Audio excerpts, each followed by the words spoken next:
嗨，各位居民大家好，我係方國珊。安達臣道發展區作為西貢區近年最大型嘅房屋項目，而家呢3萬位居民已經陸續入伙啦。對於一個完善嘅社區嚟講，康體設施係不可或缺嘅一部分。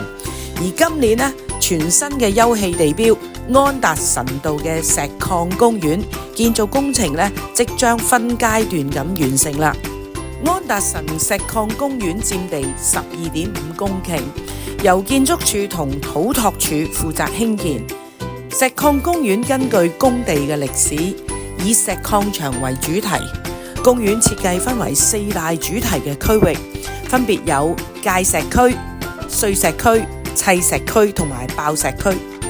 公園設施咧包括兒童單車公園、歷奇遊樂場、野外動向嘅運動設施等等。其中咧歷奇遊樂場咧係佔地大約1800平方米，提供咧難度同挑戰性比較高嘅遊樂設施，包括有攀爬區、單雙人嘅滑索、繩索隧道等等。相信咧到時會好受大人細路仔嘅歡迎嘅。而呢個公園咧，同時亦都係寵物共享公園嚟㗎。除咗設有專為大細型狗隻而設嘅寵物公園之外咧，公園入邊仲有設備洗手盆同狗糞收集箱等等嘅衛生潔淨設施。而石礦公園落成之後咧，就會同隔離嘅領達商場連接。康文署話，到時咧公園嘅主要通道將會24小時開放，方便居民出入。好多居民都關注領達商場嘅車位數量。我哋嘅資料咧就係睇到有90個私家車車位、9個電單車車位，仲有咧12個輕型嘅貨車位。領展咧就指出咧，商場預計咧喺今年嘅第3季入伙。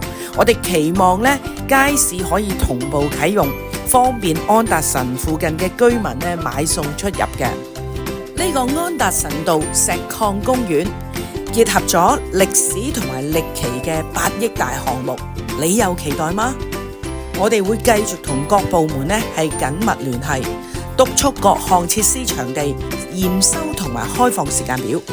如果想繼續追蹤我哋最新時間表同埋其他嘅社區消息，記住 like 我哋呢條片同埋 subscribe 我個 channel。